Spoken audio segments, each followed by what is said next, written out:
নিজেরাই নিয়ম করছেন হিটলারের শাসন। এখানেও সিনেমা থিয়েটারের মধ্যে, যাত্রার মধ্যে সব ঢুকে গেছেন আপনারা। আপনারা কোথা থেকে, কোন জায়গা থেকে নিয়ম বার করেছেন যে অমুক অমুক লোককে নিতে হবে? আমার ক্রেন দরকার নেই, আমার ট্রাক দরকার নেই, আমার কিছুই দরকার নেই, আমার 5-6টা টেকনিশিয়ান হলে হয়ে যায়, আমার একজনের কি দুজনের শুটিং। এমনকি ইউটিউবেও যে শুটিং হচ্ছে সেখানেও ফেডারেশন ফ্রেমিং করছেন। কেন কেন আপনারা যে নিয়মটা ঠিক করেছেন সেই নিয়মটা কোথা থেকে এসছে? কোন কোন কোন কোর্ট থেকে? একটা কোর্ট থেকে তো নিয়ম হয়, একটা নিয়ম যখন হয় তখন তো কোর্ট থেকে ইয়েস করে আসে। নিজেরাই নিয়ম করছেন হিটলারের শাসন। এখানেও সিনেমা থিয়েটারের মধ্যে, যাত্রার মধ্যে সব ঢুকে গেছেন আপনারা। আপনারা ঢুকে গেছেন, ঠিক আছে, কারণ আপনারা আর্টিস্ট ভালোবাসেন, একটু আর্টিস্টের সাথে গাগাসাগাসি হবে, ছবি তুলবেন, এটা একটু আপনাদের সুপ্রিমো থেকে আপনাদের শেষ লোক অব্দি একটু পছন্দ করেন, ঠিক আছে, বেশ।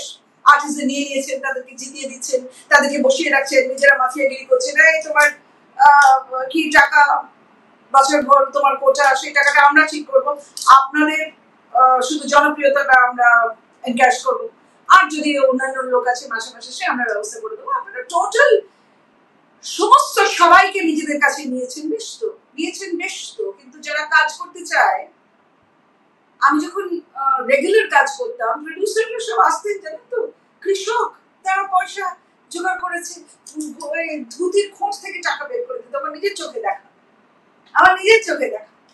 হ্যাঁ, ধুতির খোঁজ থেকে আমাদের ডিরেক্টরকে, এইটা এইবারের শুটিংটা মায়েরা আমাদেরকে দেখে বলছে, মায়েরা সব ডেট দিয়েছে।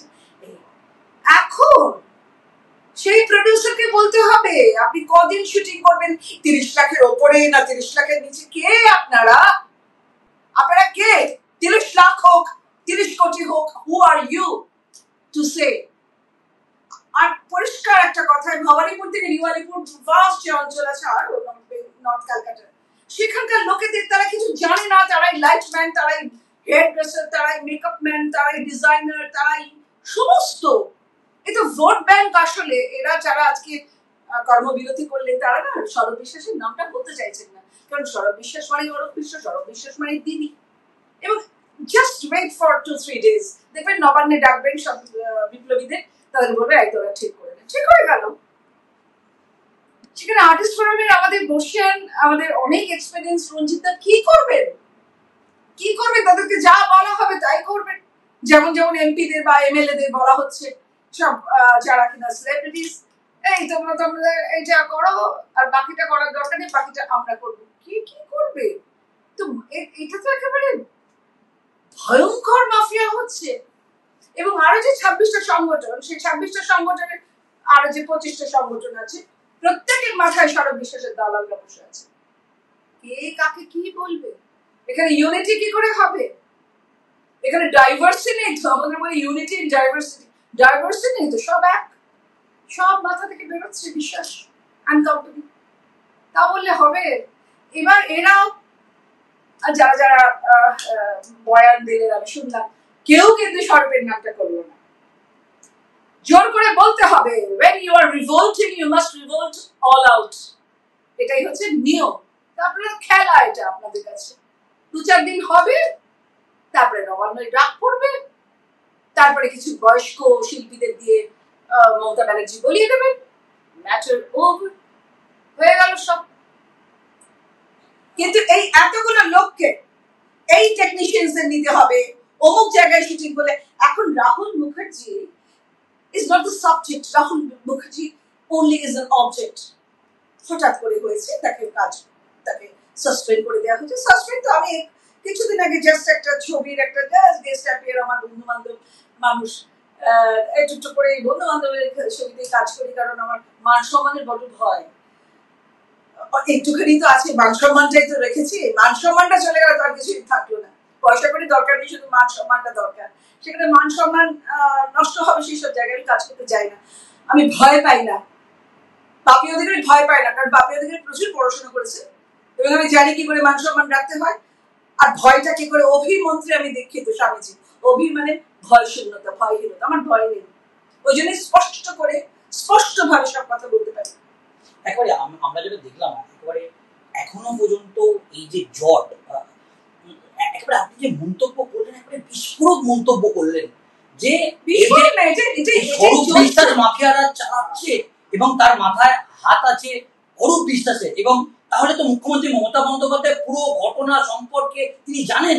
হায়ের পশ্চিমবঙ্গে বাতাসটা মুখ্যমন্ত্রীর নির্দেশে বাতাস বও এখানে। বাতাস মানে আমি ওই সত্যিকারের ফিজিক্যাল বাতাস বলছি। এই বাতাসটা হচ্ছে, দিয়ে দাও, একটু দিয়ে দাও। সবকিছু পিছনে কোনো কারণ আছে। নিশ্চয়ই সরব বিশ্বাস এবং তার কাজকর্ম তার পছন্দ হয়নি, নিজেদের লোককে দিয়ে একটুখানি করে দিতে। আমার ধারণা, আমি জানি না, আমি ধারণা ইফ আই এম রং, মানে nobody would be as happy as I would be। কিন্তু আমি বলছি যে এই সবটাই তো মানে যারা যারা রিভোল্ট করলেন সব তো তৃণমূলের মানুষ। তো তোমরা নিজেদের মধ্যে ঠিকঠাক করে দিতে পারতে না? যে দিদি এরকম করছে, দেখো না, দিদি তো হাঁ করে রয়েছে সেলিব্রিটিদের কথা শুনবার জন্য।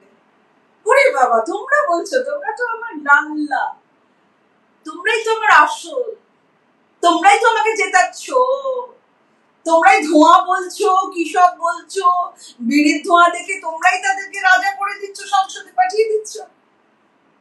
তারা তো তাদের জায়গার জন্য কোনো কথা বলছে না, শুধু রিলস তৈরি করছে। তো সুতরাং এত ভালোবাসে সেলিব্রিটিদের আমাদের মুখ্যমন্ত্রী তো আমাদের সকলের মুখ্যমন্ত্রী নয়, শুধু মুখ্যমন্ত্রীর পাশে যারা থাকবেন, মুখ্যমন্ত্রীর হ্যাঁতে হ্যাঁ মিলাবেন, তাদের মুখ্যমন্ত্রী। তো it's really a PT for all of us যে আমরা মুখ্যমন্ত্রীর নিজের লোক নই, কিন্তু আমাদেরও তো বুদ্ধিশুদ্ধি খানিকটা পড়াশোনা আছে। তো আমরা তো নানা রকম বলতে পারি যে ma'am it would be better if you had done this in this way. আমরাও তো বলতে পারি। কখনো বিরোধীদের ডেকেছেন, কখনো বলেছেন এই একটু আসুন না ভাই একটুখানি, তাতে তো আমাদের মনটা হতে যাক, মুখ্যমন্ত্রী আমাকে ডেকেছে, আমি তাকে ভোট না দিই কিন্তু আমাকে ডেকেছেন, আমরা তো বলতে পারি। এই যে আজকে এই কাণ্ডটি হলো, এই কাণ্ডটি হতেই পারতো না যদি আপনার নিজের ছেলেপুলেরা এই সিন্ডিকেট গুলো যদি না করতেন। এবারে টোটাল একটা, এটা আসলে ভোট ব্যাংক। এই যে যারা কাজ করে এরা তাদের ভোট দেয়। আপনি জানেন আমাদের, আমি নাম করে বলতে চাই না, হেয়ার ড্রেসাররা চুল বাঁধতে বাঁধতে, হ্যাঁ দিদি এবার ব্যাস আমি চলে যাচ্ছি, দাঁড়া এখনো তো 2টো অব্দি শুনে, না না না আমি চলে যাই বাবা। ওরা বলবে হাততালি দাও, আমাদের হাততালি দিতে হবে। ওরা বলবে হাঁটো, আমাদের হাঁটতে হবে। ভাবুন, সৃষ্টিশীল মানুষদের আপনি বাদর নাচ নাচাচ্ছেন, অ্যাবসলিউটলি বাদর নাচ। যে বাদর বেলাটা থাকে না, এই ধুলো দিয়ে পরে লাগিয়ে দেয়, ঠিক তাই করছে সৃষ্টিশীল মানুষ। এবং যারা আপনাদের সঙ্গে নেই, তারা আমাদের কি করে চলছে একবার ভেবে দেখেছেন? আমরা কি করে চালাচ্ছি ভেবেছেন? কারণ আমরা সরকারের এই সিস্টেমের এগেইনস্টে, আপনি আমার কোনো শত্রু নন।